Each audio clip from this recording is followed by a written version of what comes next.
Hello, everybody. Welcome to another episode of Where Work Meets Life.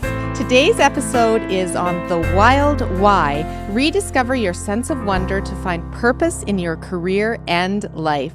So today I'm here with Laura Munson, New York Times, USA Today, international best-selling author and founder of the Haven Writing Programs. I met Laura Munson when I myself discovered the Haven Writing Retreat in Montana, which wasn't far from our summer cabin that we had for almost a decade on a secluded spring-fed lake near Whitefish, Montana.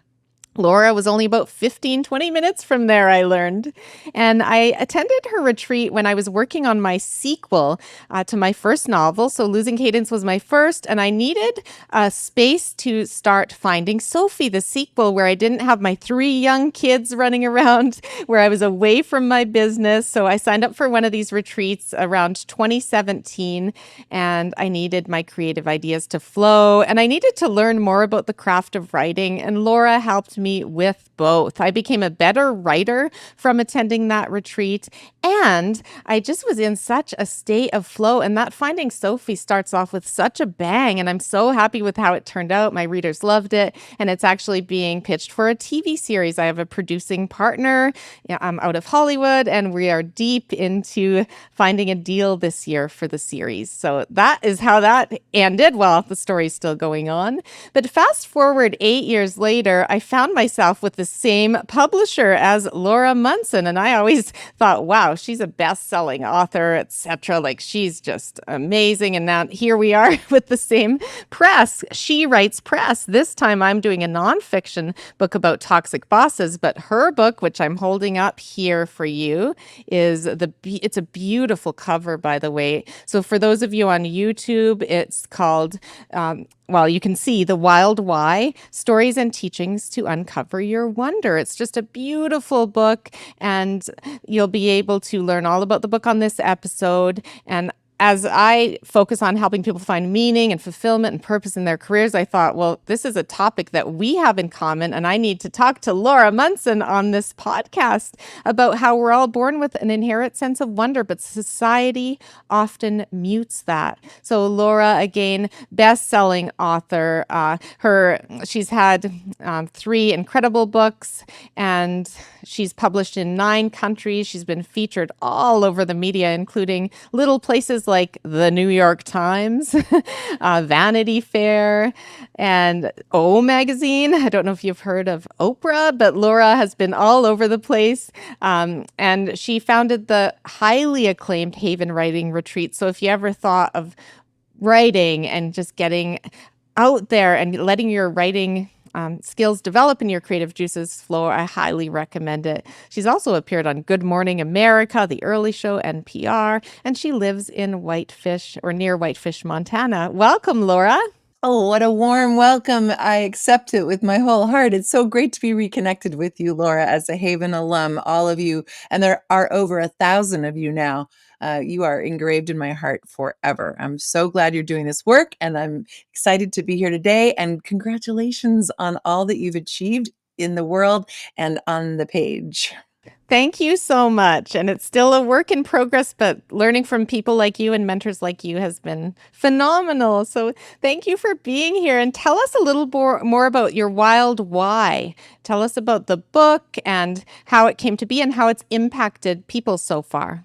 Authors always have to hold up their book, and thank you for holding it up too. So I'm holding it up. I don't know if everybody can see or if people can't see, but it's so important to be an advocate for your own work. And I think that's in keeping with what you do in terms of career fulfillment and how important it is. And I can tell you all about the act of writing and how it's played out in my life, but the book, per your question, was inspired by the 3 things that I would hear out on the speaking circuit. And I have spoken all around the US and internationally at women's conferences. And so you speak in front of a big room full of people, and then you do a signing, and then rinse, repeat if you do it again in the afternoon. So it's been an incredible field study in what gets in people's way when it comes to self-expression. So this book is not about writing, nor is it for writers. There is a writing component in it. I have a book coming out next year specifically about writing, But this one is born from the three things I heard over and over and over again at these women's conferences, sometimes 10,000 women in attendance.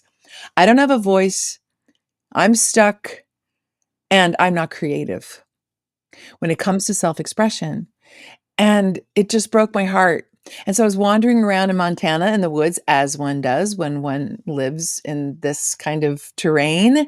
And I thought, I think the word creativity is scary for people. And in so many ways, especially in traditional education, at least in this country, we get told when we're kids what slot we fit into.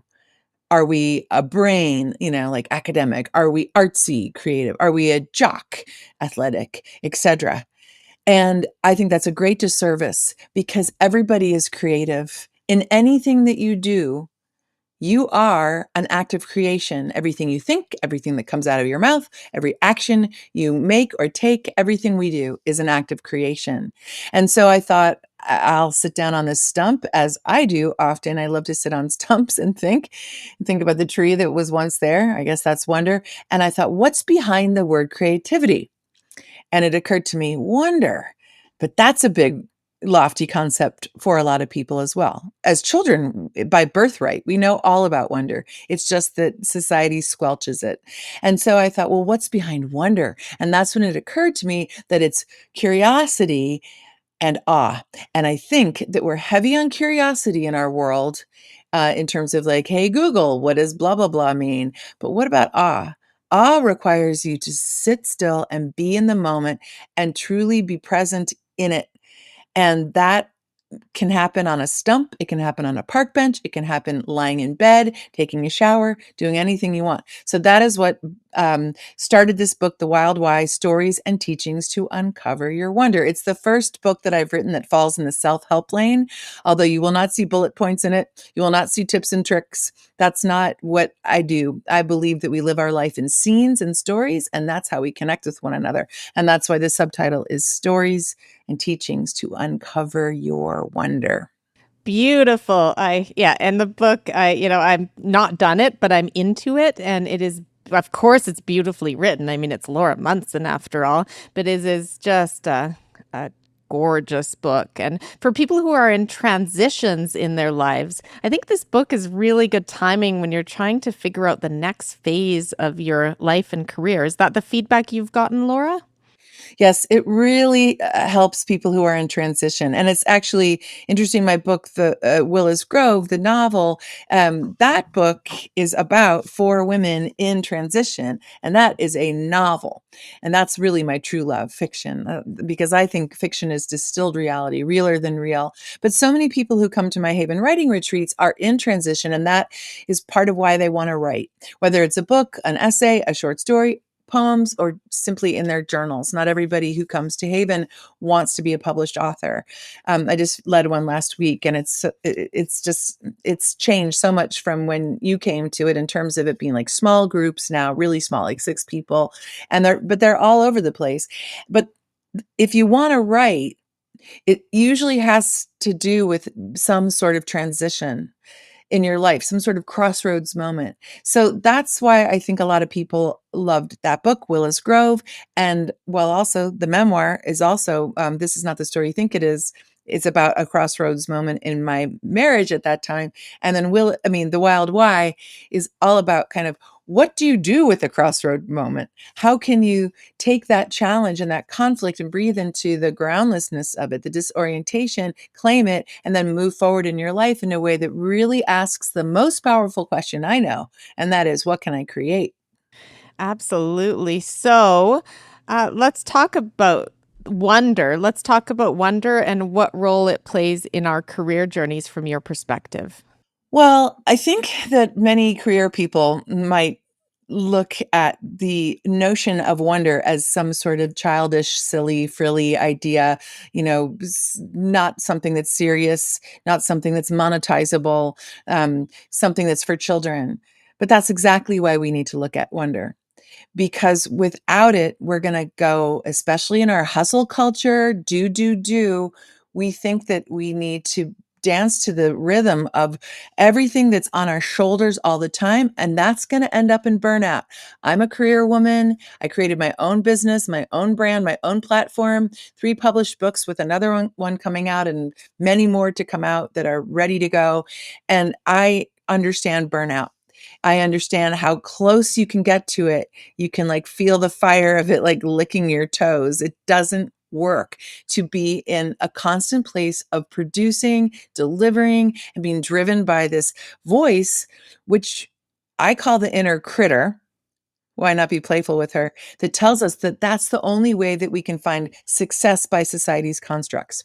And what I learned when I had my first book come out, which was a memoir, I never thought I would star as the main character in a book. I'd only studied fiction. What I learned on my way to my first big book reading on the Upper East Side of New York City in a limo with all these huge moguls in the publishing world after years of rejection, I realized, wow, I'm supposed to feel all these feelings right now. Like I have succeeded. This book's on the New York Times bestseller list. It's been published in 8 other countries. The short version went viral in the New York Times. One would think on the page that I'm this thing called success. But what I learned in that moment was that there literally was nothing there. Like Gertrude Stein said of Oakland, California, there is no there there. I felt that there was no destination. It wasn't that I wasn't grateful for the people, the team that was supporting me. It wasn't that I wasn't grateful for the readers and the chance to have this message, which was about finding emotional liberation during a time of great rejection, out in the world helping people. But this feeling of I have arrived, listen, that brass ring, it's an illusion. I realized in that moment that success by society's constructs is a myth. And that means that failure is too. And that is good news. Like if you're out there right now and you're so braced and leaned into this idea of success, maybe your shoulders just dropped a few inches. Maybe you can take a breath and not be like leaned over, holding your breath, fetal, protecting like your vital organs. It is by society's constructs a myth, this thing called success. And so is failure, which means, and here's the good news, the only thing you can control is doing the work. Whatever it is that you do, for me, it's writing and leading retreats. I'm also a professional editor and help people develop books and write them and get them out into the world. But it's all an inside job. It has to be. The minute that you define yourself by things outside of your control, you are truly living in insanity. And I don't want that for myself, my clients, nor any of your listeners, nor anyone. Wow. Well, that was a lot, but you're spot on because I think we live too much in the past and we live too much in the future. And success is a future phenomenon the way society defines it. Success means I've achieved A, B, and C. And then when you get there, you'll be filled with joy and you'll reach your destination. But it's the journey, right? It's the now. It's the power of now, which is why I love that concept in that book. But it's living in today and doing the things that you need to do today and filling your bucket, filling your energy reserves, I like to call it, in any way that you can to be the best version of yourself and create the best today. Would you agree? We better agree, unless we're going to be in this tortured place. And one of the things that I teach and tell my clients is that there's so much freedom when we let go of that brass ring. There's so much freedom when we surrender. To me, that's when I got this thing society calls success. But the more I tried to squeeze it into a ball and let it lord over my life, the worse it got. And the minute I got really clear about what I do as a writer, and let's call it my career, the more I got clear about why I do it in the first place, the more everything opened up to me. And that's when it did start. I realized that it did start within me. And then if people love it and it helps people, that's great. I wrote an author statement one day when I just had gotten one more rejection. And I thought, why am I even doing this thing? And I wrote it down on a piece of paper and I still have it by my computer. And it says, I write to shine a light on a dim or otherwise pitch black corner to provide relief for myself and others. And it surprised me because I thought, relief from what? Well, this beautiful and heartbreaking thing called life for myself, but for others too. And I never realized I was writing from a place of service. And so I think it's really important with whatever you do and care about in your life, career, and or otherwise, it's got to be intentional. Why are you showing up on this earth in this one precious life, as Mary Oliver said, doing what you do?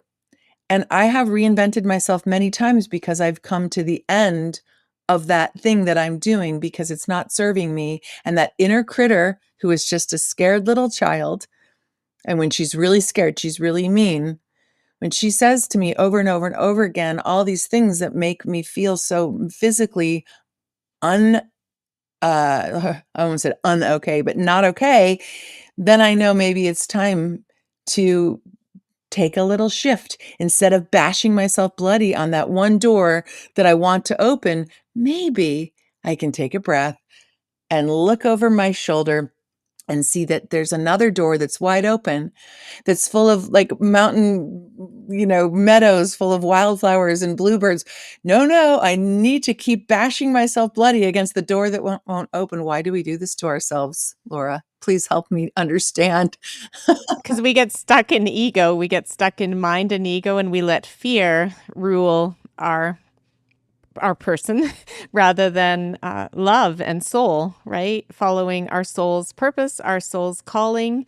And I think we all have a soul's calling, but society and fear-based thinking gets in the way of it. And that's why I have the book No Ego on my shelf. That's beside my own upcoming book, by the way. I wish I'd quit sooner. But ego is the plague of many lives and workplaces. It's ego just gets in the way of just about everything. And I agree with you. I think it's fear-based. I was in high school and I was sitting there I went to a really rigorous New England prep school in this country. And there was a lot of I loved it, but there was a lot of fear mongering.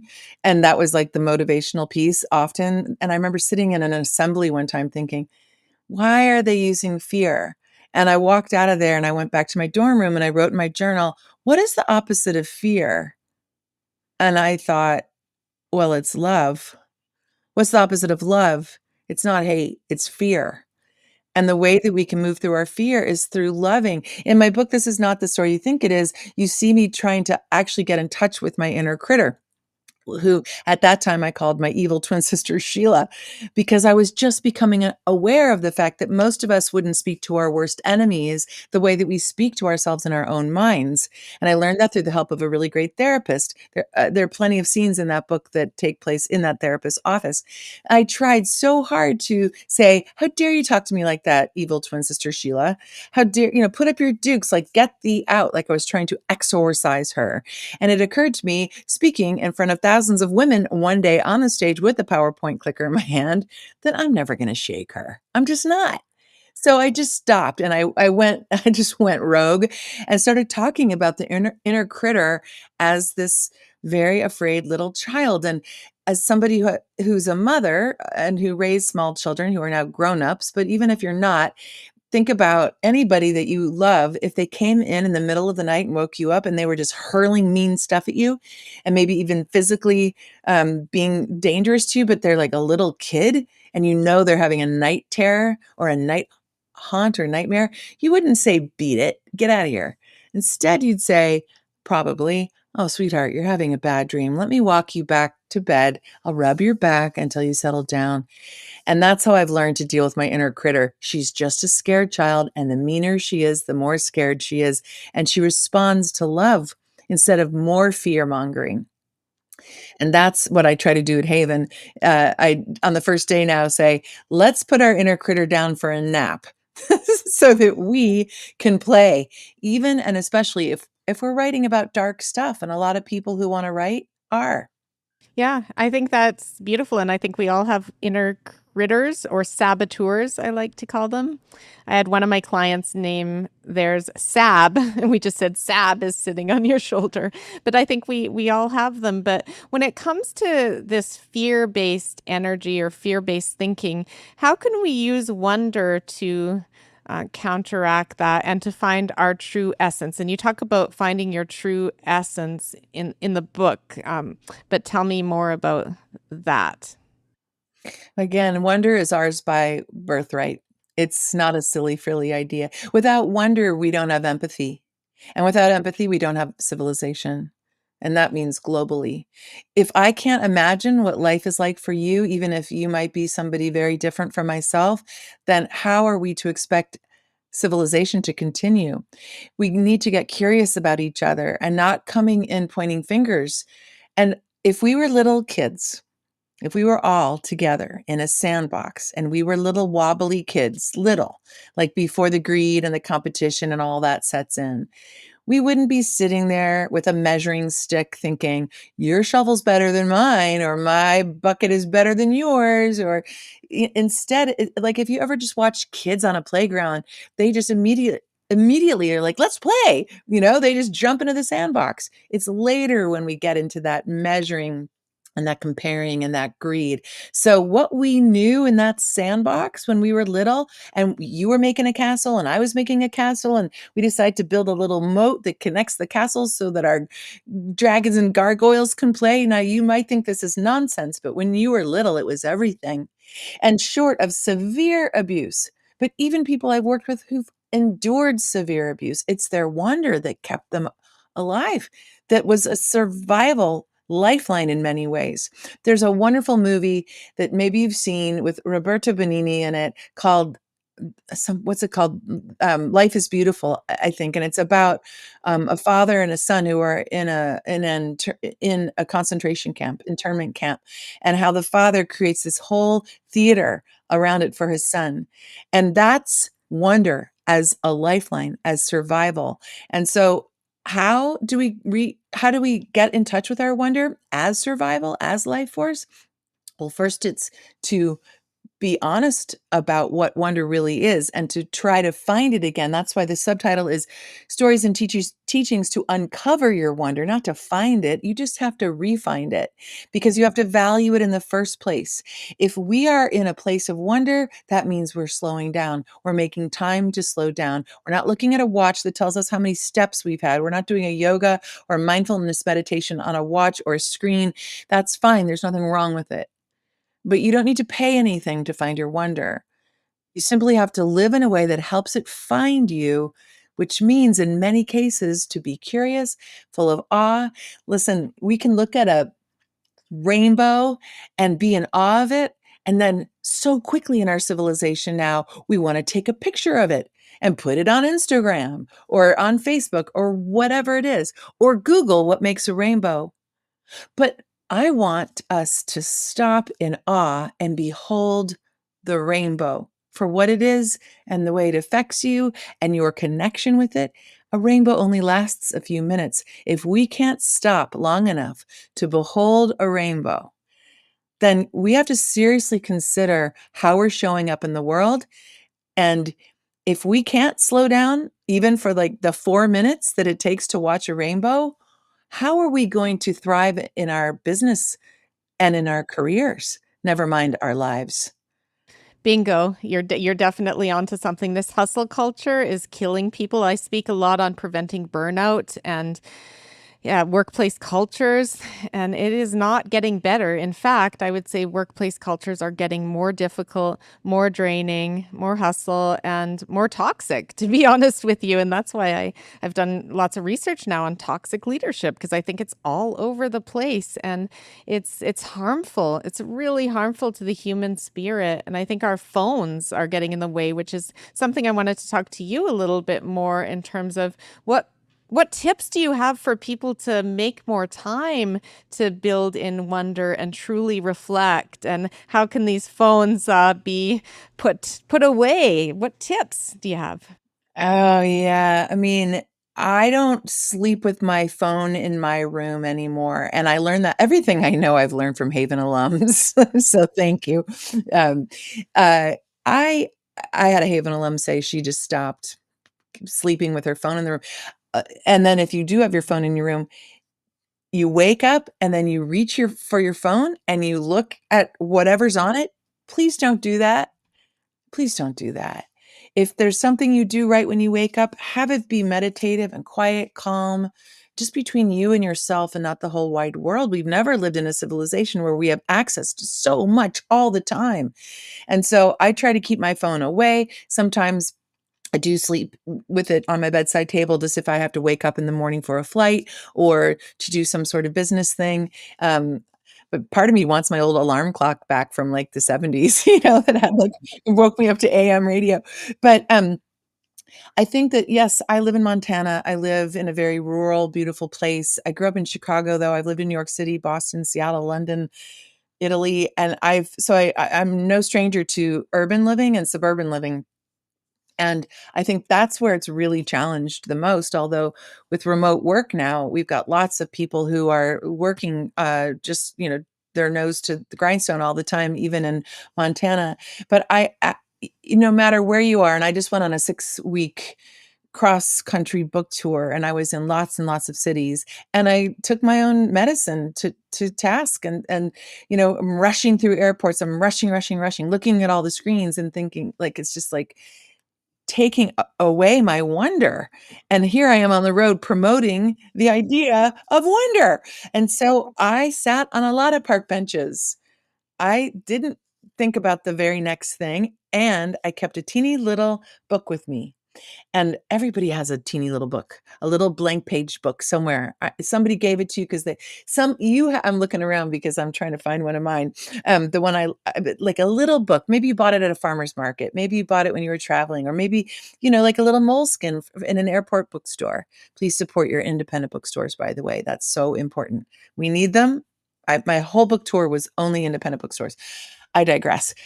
So keep a little book in your purse or in your pocket and consider it sacred, holy ground, whatever that means to you. Again, it's not a silly, frilly idea. And just have it. And then just write down the thoughts that come.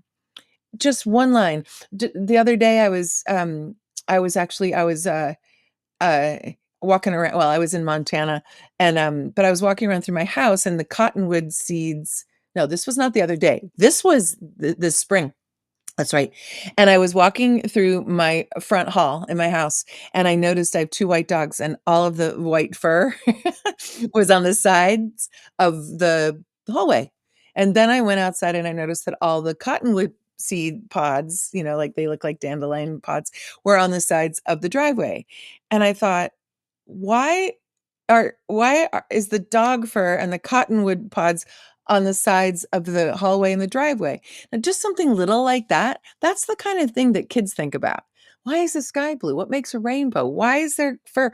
Why is there, I just had my little trusty book and I wrote it down. You don't need to get into the answer of it. It's the question itself that holds the power. And as Rainer Maria Rilke said, love the questions themselves. So that's one way in, to value the questions and let go of the answers, to be in a place of curiosity and awe. That is healing and life sustaining. And I think it's important for people to realize that it can only take a few minutes, even if you have a 10-minute walk, right, around the block. Right now, I'm overlooking the river downtown Calgary, but I can get out there and back 10, 15 minutes, and I can be around the trees and the water, and I can have a few minutes on a park bench. And I think we forget about that because we're just hustle, hustle, hustle, and there's always 50 new emails waiting. I know. If you want to, you can wake up every morning and just think, fasten your seatbelt like you're on an airplane or in a car and just dance to the drum of your email inbox. At least I could. It sounds like you could too. And maybe listeners out there can relate with that too. But why in the world would we live like that? And it's not just about sitting, it's about slowing down. So maybe you don't sit, but instead of I'll tell you a little quick story. When I lived in Seattle years ago in the early 1990s, I was hiking up the side of Mount Rainier. And I was all about getting to this one lake. It wasn't to the top, it's this one lake in a certain amount of time. And I was trying to break my record, and I was really fit, and I was 20 something, and I was riding my bike all over that hilly city.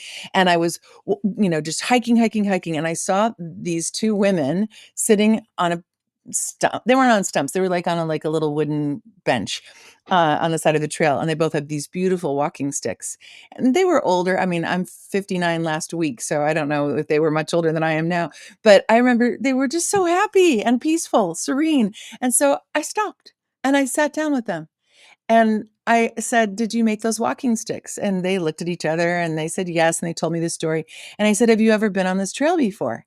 And they said, "Yes, since we were young women, and every year we try to do it slower and slower." And I remember thinking, "Oh, that's so funny. Anyway, off I go because, I need to." It's like tortoise and the hare, and I was the hare. But now I think of them all the time. Go slower. Why is that such a bad thing? Absolutely. I think slowing down and talking to people, having those conversations, being curious about their lives. We have a new puppy, and I've been getting up early with the puppy. And I met this elderly gentleman, and he walks across my back sidewalk every day at 6:30 a.m. And so I started walking with him, and he's giving me so much wisdom. And I ask him, at your stage, what do you wish you had known when you were 20? Or what is one thing that you're proud of? Or what's one observation you have about the state of the world? And then I capture these wisdoms, and they're really powerful, actually. I've been sharing them on TikTok just to get them out there. And it's called Authentic Morning Wisdom. I love that, Laura. I love that. But we have to be intentional because the world isn't going to ask that of us. The world, if we allow it to, will say, go, go, go, do, do, do. Believe in that brass ring that you can hold it, grasp it. One time I was at this big writing conference in Miami, and I was a speaker there, and I was new on the block, and all the other authors were household name authors. And I just was quiet and I was listening. And I'd written since 1988 with all my heart, but I had only gotten published in 19, whatever it was, 29, I think I was published. Long form to wide acclaim kind of thing. And you know what they were talking about? How they hadn't won a Pulitzer. And I thought, when is it ever enough? Listen, and then interestingly enough, one of the people in there won the Pulitzer a few weeks later, and I wanted to call her and be like, "Is it enough now?"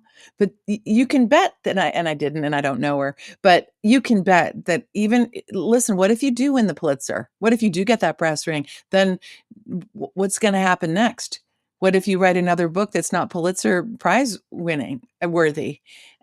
So it's just I've figured out that there's like never it's never gonna be enough. So why strive for these huge things which we can't control, but instead strive to embrace the tiny things that we can control, and maybe they'll all add up to something big that will really impact the world. I'm not saying put down your sword of ambition or your dream to impact the world and yourself in it. I'm just saying that when we grasp the small moments that are full of wonder all around us, that's when I feel that we can truly be connecting with ourselves so that we can authentically connect with the world around us, whether it's career or interpersonal relationships. Absolutely. So, what are, some examples just briefly of how this book gives you the ways to grasp wonder?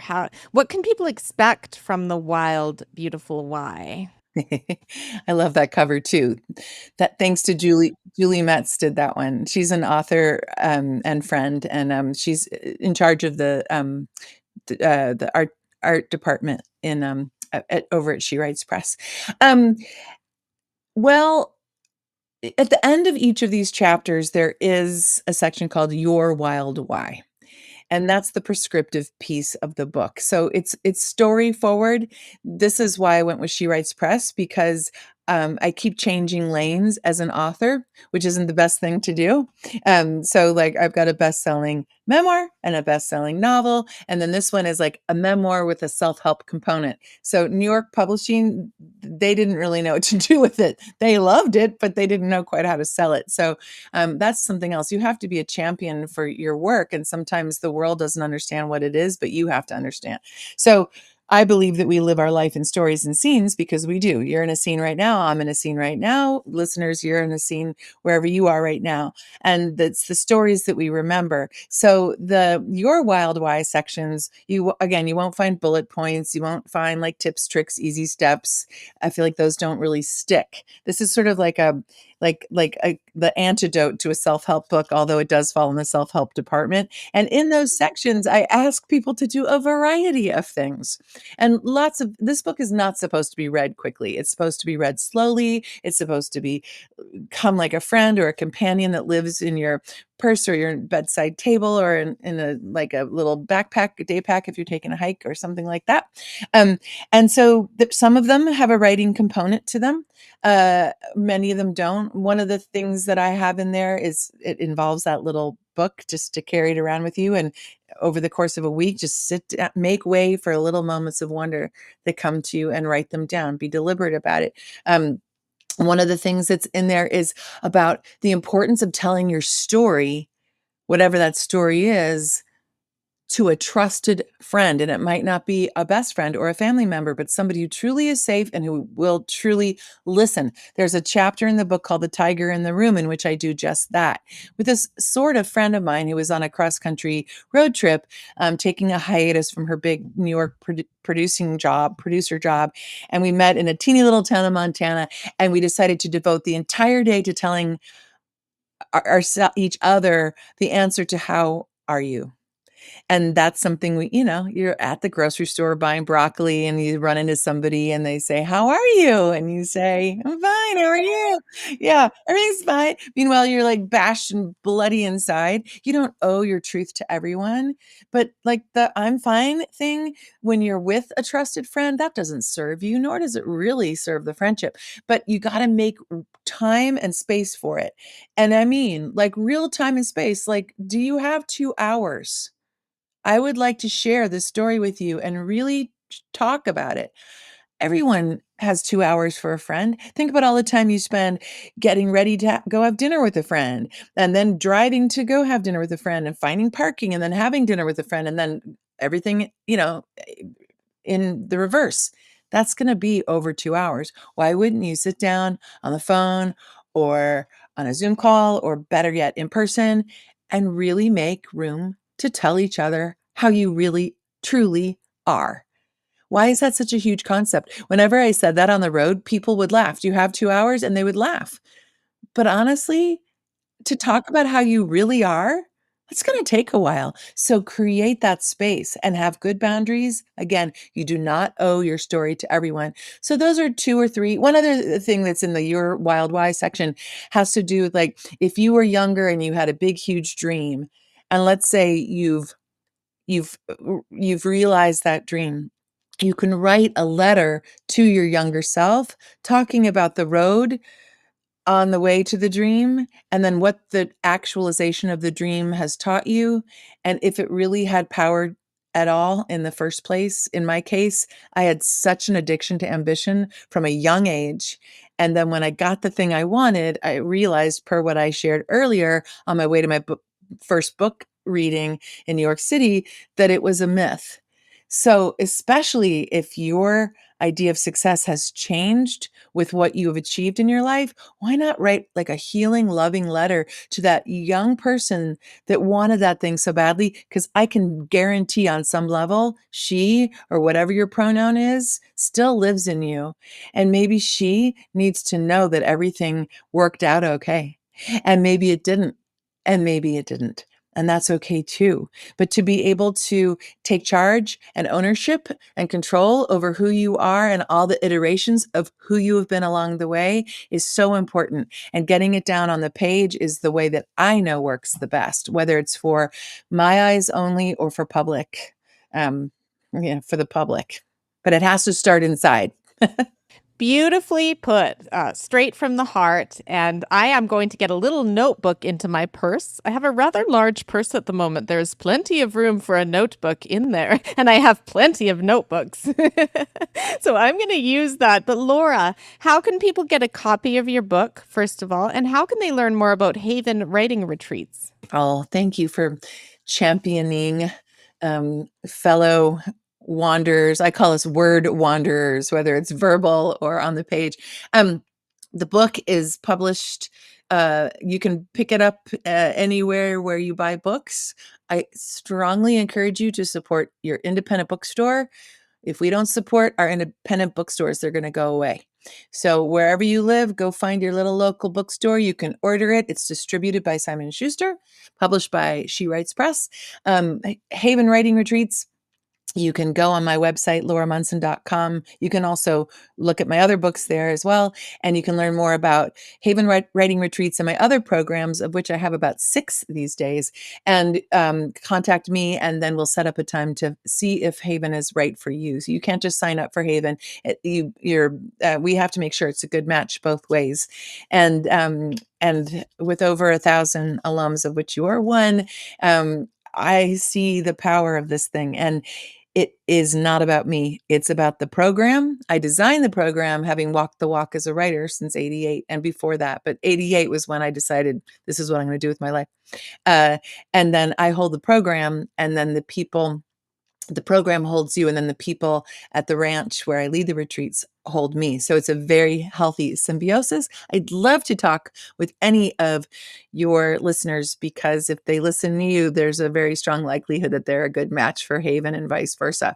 And I'm finished. My 2025 calendar is all full with wait lists, but I am booking now for 2026. And those dates are officially on my website as of today. Beautiful. Thank you for sharing that. It's just been so wonderful catching up with you.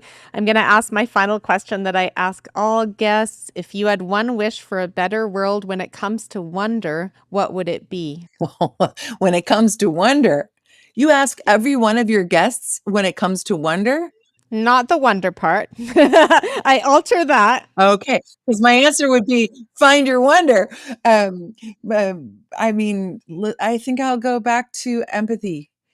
I think without wonder, we don't have empathy. And I am calling for, as is this book, not just empathy, but radical empathy, to step into the world with curiosity, but awe, especially awe, and to sit in it and let it be your teacher and guide. That's what I would wish for the world, because I know that with wonder, the world can change and heal. But right now, we live in a very worried world. No matter what you believe in spiritually, politically, our world is worried. It always has been. It's really as worried as I've known it in my 59 years. And that's why I think this book, The Wild Why, has come out at just the right time. We need it. We need our wonder. We need it dearly. Well, that is well put. We will spread the love on the drlaura.live platforms, on the socials, in the show notes, in my monthly e-newsletter, all of it. We will be sharing this wonderful book. This episode is going to touch many lives. I'm certain of that, Laura. And I'm just so honored to call you a fellow She Writes author. Me too. Thank you, Dr. Laura, for all the goodness you put out in the world. My absolute pleasure, Laura. Stay well. Thank you for tuning in to Where Work Meets Life. If you found this content valuable, please rate, review, and share with others who may benefit. If you're struggling in your work life and need support, I offer coaching sessions. You can book a complimentary consult on my website. I'm also a passionate keynote speaker and would love to discuss your professional speaking needs. Visit my website, drlaura.live, to sign up for my monthly e-newsletter filled with tips and resources to help you stay well.